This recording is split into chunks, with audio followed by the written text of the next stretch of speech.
எல்லாருக்கும் வணக்கம். இன்னைக்கு நம்ம மாடியில் மஞ்சளை எப்படி வளர்க்கலாம் அப்படின்றத பற்றி தான் பார்க்க போகிறோம். இந்த மஞ்சளை விதையிலிருந்து அறுவடை வரைக்கும் என்னென்ன பண்ணணும்னு இந்த வீடியோவில் பார்க்கலாம். ஃபஸ்ட்டு நம்மளுக்கு இந்த விதை மஞ்சள் தான் தேவைப்படும். இது எங்கேருந்து எடுக்கலான்னு பார்த்தீங்கன்னா, நீங்கள் பொங்கலுக்கு மஞ்சள் வாங்கியிருப்பீங்க.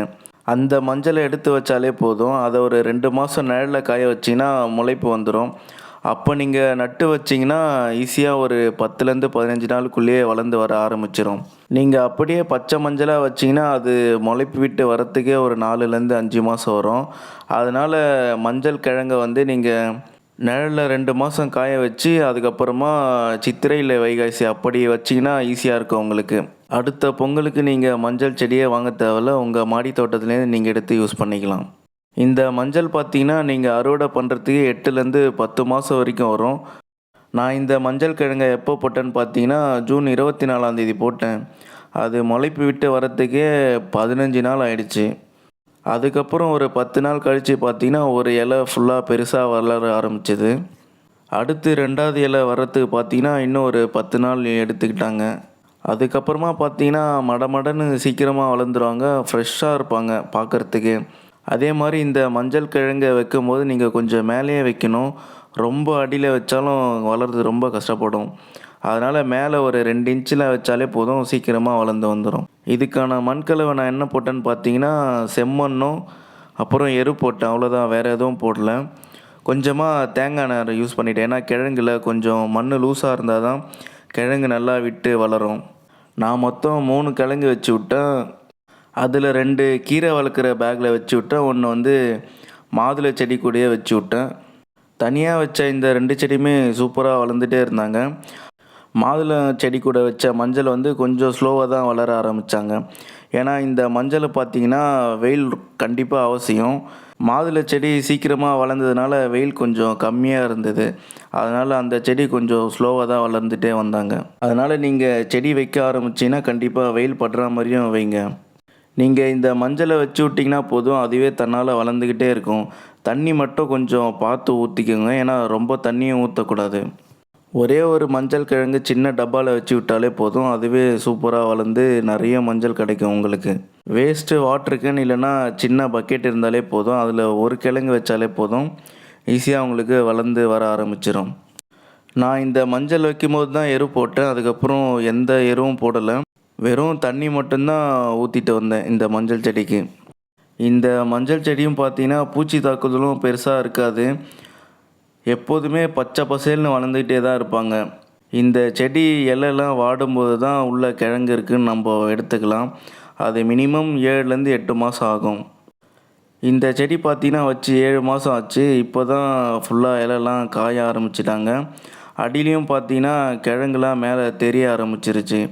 அதுலேருந்து 1, 2 புதுசாக செடியும் வளர ஆரம்பிச்சிட்டாங்க. சரி, ஓகே, அறுவடைக்கு தயாராகிட்டாங்கன்னு சொல்லிட்டு நாங்களும் கரெக்டாக பொங்கல் அன்னைக்கு தான் எடுத்தோம். இந்த மாதிரி மொத்தமாக இலைலாம் காயணும், அப்போ தான் உங்களுக்கு கிழங்கு நிறைய இருக்குன்னு தெரிஞ்சுக்கலாம். அதே மாதிரி நீங்கள் நாளைக்கு பிடுங்க போகிறீங்கன்னா இன்றைக்கி லைட்டாக கொஞ்சம் தண்ணி ஊற்றுங்க, அப்போ தான் உங்களுக்கு கிழங்கு எடுக்கிறதுக்கு ஈஸியாக இருக்கும். நாங்கள் பிடுங்க ஸ்டார்ட் பண்ணிட்டோம். இதில் பார்த்தீங்கன்னா நாங்கள் கொஞ்சமாக தான் வரும்னு நினச்சோம். ஆனால் நாங்கள் எதிர்பார்த்ததை விட நிறைய கிழங்கு இருந்தது. இந்த கீரை வளர்க்குற பேக்கில் இருக்க அந்த 2 செடியை மட்டும்தான் எடுத்தோம். அதிலே எவ்வளோ கிழங்கு இருக்குது பாருங்கள்.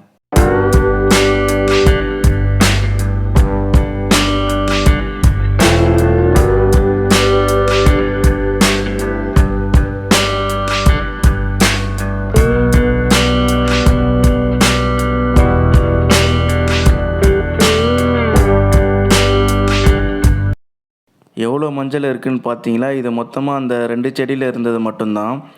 இன்னும் இருக்க ஒரு செடி எடுக்கவே இல்லை, ஏன்னா அது இன்னும் ஃப்ரெஷ்ஷாக வளர்ந்துக்கிட்டே தான் இருக்காங்க. எடுத்த இந்த 2 செடியிலே எவ்வளோ இருக்குது பாருங்கள். இதை தான் நாங்கள் பொங்கலுக்கு எடுத்து யூஸ் பண்ணோம்.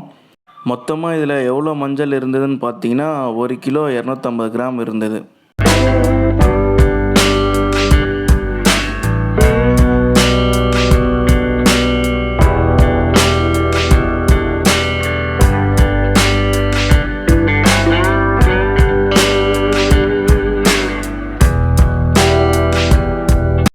பொங்கல்லாம் முடிச்சுட்டு அதுக்கப்புறம் அன்றைக்கி நைட்டே உக்காந்துட்டோம். அதில் இருக்க குட்டி குட்டி வேர்லாம் கட் பண்ணிகிட்டு இருந்தோம். இந்த வேரெல்லாம் எதுக்கு கட் பண்ணிகிட்ருக்கோன்னா நம்ம வீட்டுக்கே மஞ்சள் தூள் அரைச்சிக்கலாம் அப்படின்றதுக்காக தான் இதெல்லாம் எடுத்துக்கிட்டு இருக்கோம். இந்த கிழங்குலேருந்து எப்படி மஞ்சள் தூளாக மாற்றலாம் அப்படின்ற வீடியோ வேணுன்னா கேளுங்க. கண்டிப்பாக நான் மஞ்சள் தூள் வீடியோவையும் போட்டு விட்டுறேன். நான் கட் பண்ணுறத பார்த்துட்டு வந்து உக்காந்துட்டானுங்க 2 பேரும். எனக்கு ஹெல்ப் பண்ணுறதுக்காக வந்து கட் பண்ணிக்கிட்டு இருக்காங்க. லித்தி என்ன பண்ணுற? லித்தி என்ன பண்ணுறீங்க?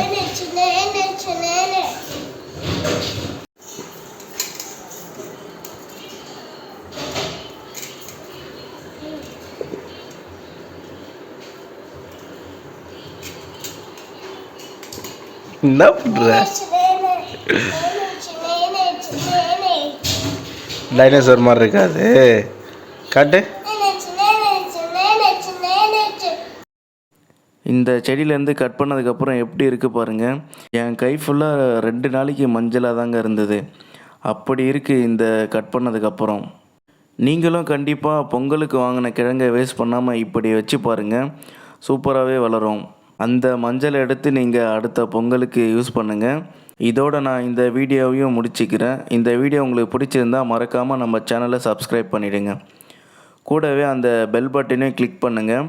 அப்போ தான் நான் அடுத்த போடுற வீடியோ உங்களுக்கு நோட்டிஃபிகேஷனாக வரும். வீடியோ பார்த்த எல்லாருக்கும் நன்றி. உங்களை மீண்டும் அடுத்த வீடியோவில் சந்திக்கிறேன்.